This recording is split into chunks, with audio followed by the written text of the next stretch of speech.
নমস্কার বন্ধু, আমি ঋতু। তো আজকে এসেছি বাঙালির প্রিয় লোটে মাছ। লোটে মাছ রান্না করে দেখাবো। নিশ্চয়ই আপনারা সুস্থ আছেন, ভালো আছেন মায়ের কৃপায়।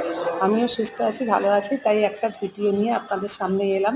সব কিছু জোগাড় করে নিয়েছি। দেখুন, লোটে মাছকে নুন হলুদ মাখিয়ে দিয়েছি, তারপরে মশলাটা কষে নিয়েছি। পেঁয়াজ, টমেটো, আদা, রসুন, একটু সর্ষে বাটা দিয়ে ভালো করে কষিয়ে নিয়ে লোটে মাছটা দিয়ে দিয়েছি।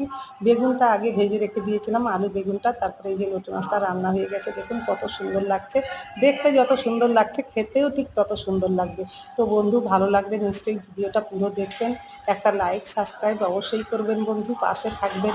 আপনাদের একটা লাইক সাবস্ক্রাইব আমার জীবনে অনেক বড় অবদান এনে দেয়। তাই আপনাদের কাছে অনুরোধ থাকলো, দেখার পরে নিশ্চয়ই লাইক সাবস্ক্রাইব অবশ্যই করবেন বন্ধু। সুস্থ থাকবেন, ভালো থাকবেন, ততক্ষণ নিজের কেয়ার করবেন। আবার একটা নতুন ভিডিও নিয়ে আপনাদের সামনে অবশ্যই আসবো। নমস্কার।